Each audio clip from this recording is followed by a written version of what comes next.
significance of the ruins in terms of it? It was new.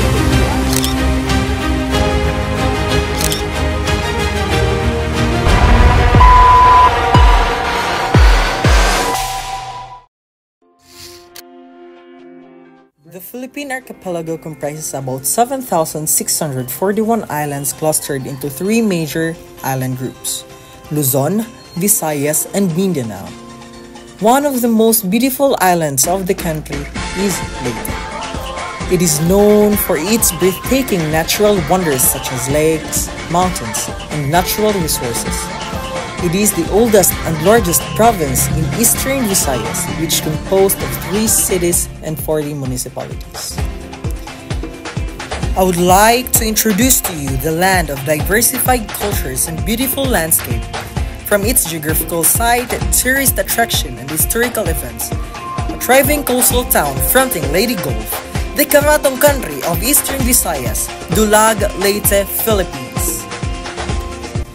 The coastal town has 11,007 hectares of land and lies 36 kilometers south of the concurrent regional center of eastern Visayas and the administrative capital of provincial government of Tacloban Leyte from Tacloban City. One can reach Dulag by land traversing the 36 kilometers route via the Maharlika Highway. You would pass by 3 scenic municipalities such as Palo, Tanawan, and Tolosa before you could arrive the liberation town of Dulag Leyte. Travel time usually takes 3/4 minutes to full 1 hour.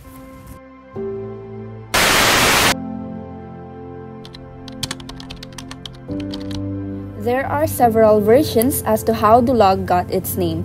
The first was that in the early years of 18th century, the town was already a flourishing community, for it becomes the center of trade and commerce in eastern Leyte. The town then was considered the center of commercial activities going on, thus it was named Dulag as the German term for shelter.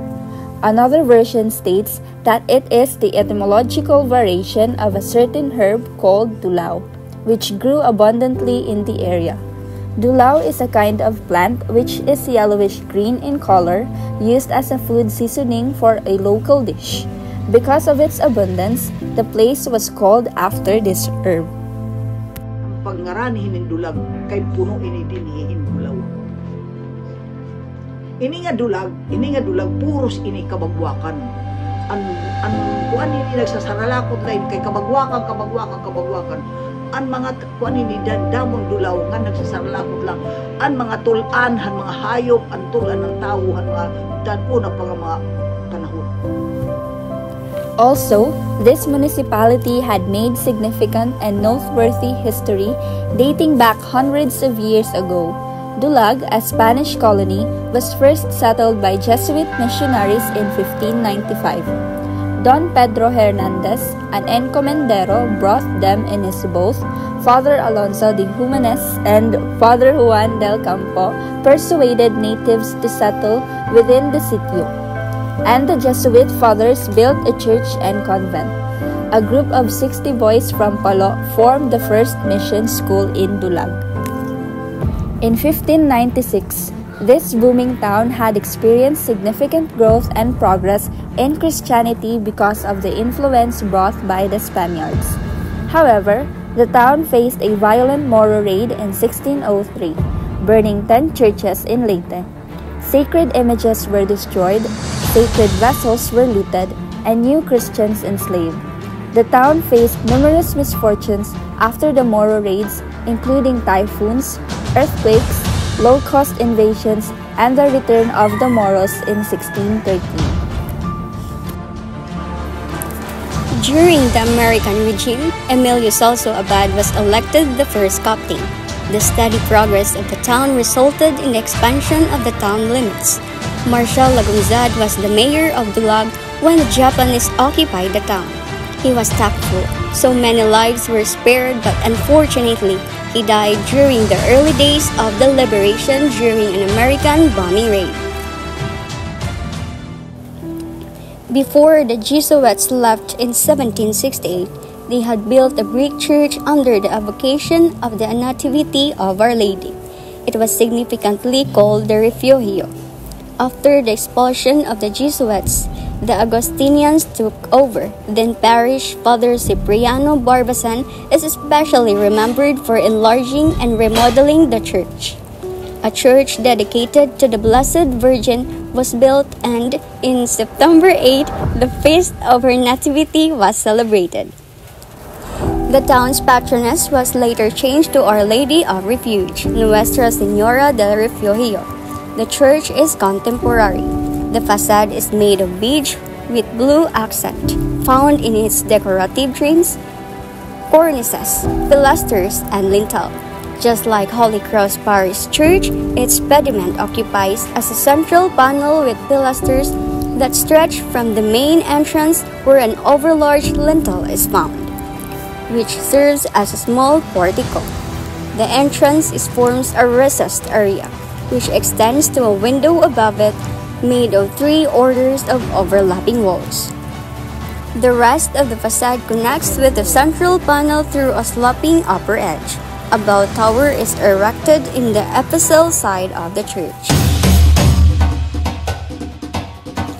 The Feast of Our Lady of Refuge is celebrated every September 8 annually, and the town celebrates the Karatong Festival. The Karatong Festival is a dance revelry that depicts the land of the Karatong, which is a bamboo device used in the 16th century to informing the townspeople of incoming Moro marauders. The Lagnon, or the people of the Lag, communicate using a bamboo or karatong in ancient times. They would make loud noises to warn the townsmen of the arrival of the intruders, and would use it also as their weapon in the form of spears to fight against the enemies. When Moro invaders ravaged the town of Dulag to get the Golden Bell, the local folks were moved by the miraculous Nuestra Señora del Refugio to the top of the Karatong to save the town of Dulag. With the story they have, they will make it into a series of routines, amazing music, and dance moves. Also, Karatong Festival is not just a show of the clever dancers, but a show that gives knowledge about what the people of Dulagnon go through and how they improved their livelihood. This is one of the many performances attended by the Dulagnons to express their gratitude to their patron who always rescues them in times of need such as calamities. To commemorate the creation of the municipality of Dulag, province of Leyte, August 20 of every year is hereby declared a special non-working holiday in the said municipality to be known as Municipal Foundation Day. The Dulagnons celebrate it with a lot of activities like street parade, and usually they decorate the whole town with beautiful and uniquely made decorations and amazing art crafts.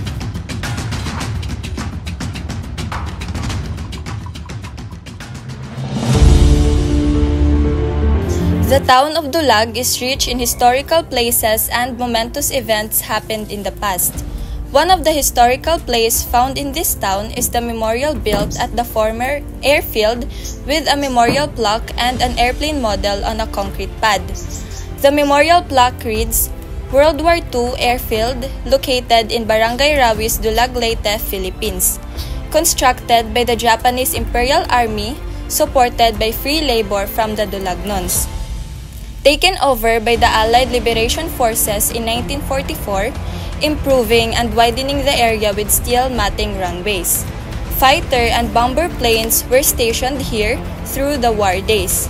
It is also the airfield which was built by the Japanese during the occupation of the Philippines in 1943.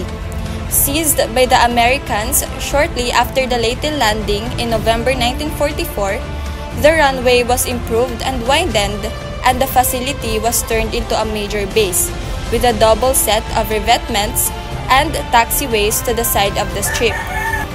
Moreover, during the Japanese occupation, Dulag, nicknamed Little Tokyo, experienced a thriving economy. However, Captain Isao Yamazoe is remembered as a good leader and a friend to everyone, for he showed genuine concern for the well-being of the locals by encouraging them to plant vegetables and crops to prevent hunger. And when the Filipino guerrillas planned to raid the Japanese garrison, Yamazoe, aware of the potential harms to civilians, opted to move the battle away from the town. Thus, the story of the Captain Isao Yamazoe Memorial Shrine, placed at Barangay Del Pilar, Dulag, Leyte, revolves around the unique perspectives of the people of Dulag towards Japanese soldiers during World War II. These were just a proof that Dulag has a lot to offer and retell about the tragic past of the Philippines under the hands of the colonizers. Ang akong tati, guardian sinister nga ni Borhon, guardia ito niya. Niya nagkasakay daw ni tatay nga nito na Yamazoe. Nasaro ito na ito nga maram ka, nakaon ng parok, hautan. Oo, nakaon niyang paksiw, nakaon na mo pagkaon, oo, at Yamazoe, nga hapon. Bagang Pilipino, nahabarong pagdinisaya, nahabarong, anto nga kamatay hanto ni Yamazoe, nag-inkwentro anto ang mga gerilya, kay limnusan ng mga gerilya nga hinga, ang punuan ikang leon. Niyan, pag-inkwentro nila ito na Del Pilar, nasugad daso ba man nga tuwira Yamazoe, kaya namalagyo na tingang diha sa mamalagyo na, kaya pagredon naman din yan mga Amerikano, kung ano man ang mga hiwalo yun ang sibilyan nga mga Hapon, kaya na agsurok-sukan mga Hapon, di na ang mga kuampa. Hiwalay ang sibilyan, ngayon kadigod kami talaga baybayon. Ang dalaga na napon nga tuwa urbok, ang panmalagyo nga ito. So di dahil ito nag-inkwentro ang leon mga kuan, sundalo ni kang leon at mga gerilya, di dahil kuan Yamazoe kamatay, di dahil mga kuan. So ginhimuan niya di dahil hinafbast nga, kuan pagkamatuod nga di dahil kamatay.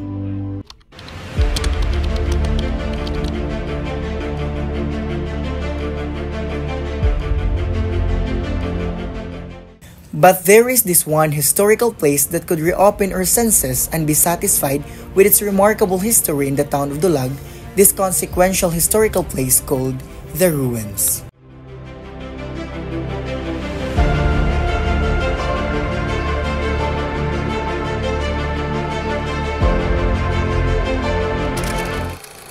Situated in its ground is one of the Dulag's highly valued historical landmarks.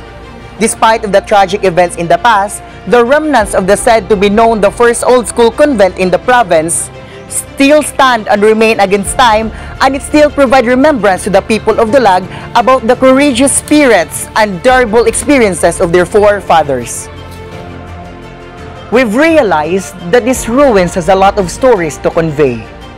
In this case, join us for an amazing journey of deepening our knowledge and understanding our past. Let us fasten our seatbelt as we unravel and take flight to the significant page of our priceless history.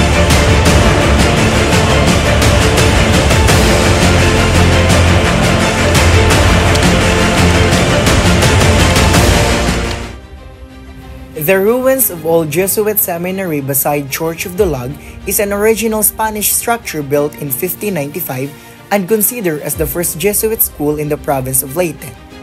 Opened as a religious school by a Jesuit priest named Father Alonso de Humanes and subsided by the government of Spain pursuant to a royal decree. The school was described as the only one of its kind in the country and far ahead of its time.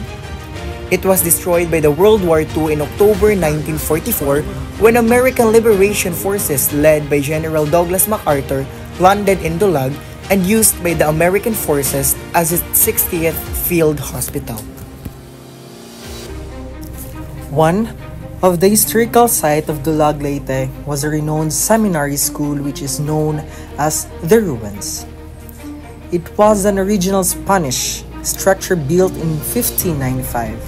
It is located beside Nuestra Señora del Refugio Parish and near the Dulag Town Plaza in Barangay Suni, Dulag, Leyte.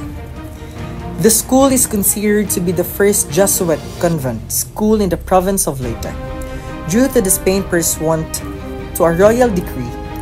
At that time, this school was hailed as National Pioneering Catholic Academy, and it was headed by Jesuit priest named Father Alonso de Humanes, who was later granted by the government support of the Spanish government. During World War II in October 1944, Dulag faced a massive war brought by the impending battle between the American and Japanese soldiers. At that time, American Liberation Forces led by General Douglas MacArthur landed in Dulag to help the place freed from the hands of the Japanese forces. And in order to diminish the people bombing in the air and the sea occurred, which led Dulag to face a catastrophic circumstance, and even the school built by the Husuet priest was not exempted to experience the disastrous event, because during the war, the school became the hospital of the Japanese and also became their basement. And when the Americans knew that this place was the Japanese hideout, they bombed this place. However, it did not diminish completely. Some of its parts and remnants were retained until now. The history of this land was a story to be told for the upcoming generation.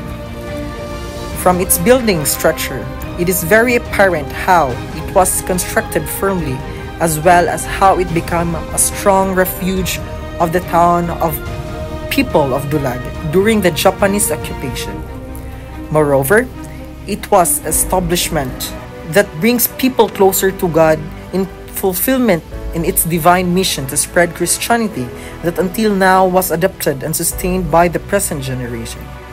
Though its regional structure was fallen and destroyed through time, its wonderful and notable memories still remain in the hearts of the people. History, ang una nga ako ning baruan, itong kuno nga ruins, and it was made of kuan, mga limestones man kuno adto nga, ang miskla kuno hito nga para magdugko tira, bunayla kuno. Bunayla kuno, I don't know how true it is nga, kusugad ba ito hiya. Kay nagkuang gud ko ito ang mga rocks itong mga magtibay gud, kay di na gud itong kakuan hangpag World War II, di na gud itong kakuan nga ruins. Oo, niya naalakapan na patin simbang, pero na atong bir hindi dala parikaan. Ang iba nga kasantusan nagkatutumban na nasiling hira, pero ang atong bir hindi dala kaniya kurna di dagod na. The significance of the ruins in terms of history is more on how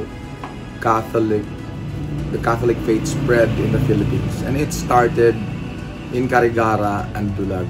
So these happened way back in the late 1500s. Back then, a mission was established in Dulag to create a seminary. So this was the very first seminary in the Philippines. From then on, it mutated into having its own diocese, and then they established all these structures. So the ruins is part of the cathedral that was in Dulag prior to the World War, or the Good War, World War II. When it was bombed, most of it got destroyed, and what remains right now is only a part of the whole structure. The ruins was part of it. They were saying it was the convent, or where the priest used to live. So that is the significance of the ruins here in Dulag.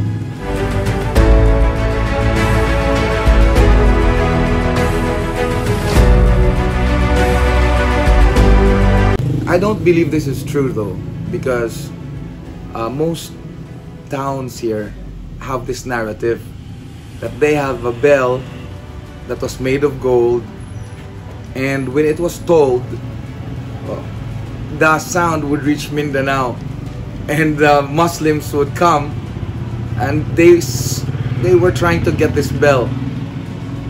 So they buried it somewhere in Candao River. This is a river just behind where our house is. They said they buried it there so the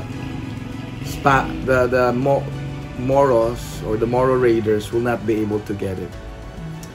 However, this is just a folk tale, because if you go from here going up to Palo and some other towns, they have the same story. So, however, probably the significance of that bell is that when the Moro raids were coming, they would toll these bells, and it would be a signal for the townsfolk, the town folks, to prepare or go somewhere or go inside the church to be protected. So, if there's any significance, that would be it.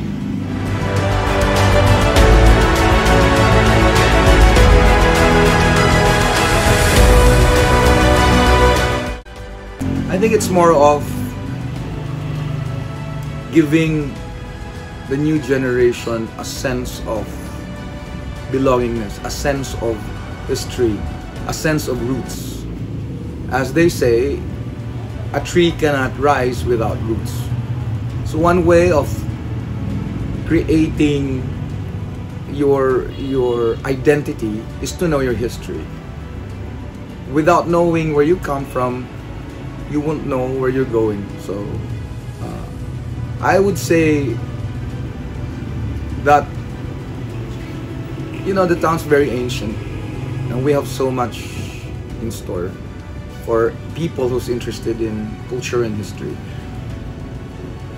I'll be honest, there's no definite history of Dulag yet. So for the young folks, this is an opportunity for you to establish this and to finally put this together so that we can have our own history that's substantiated by research, substantiated by the academe, and it's well thought up and well researched. Not just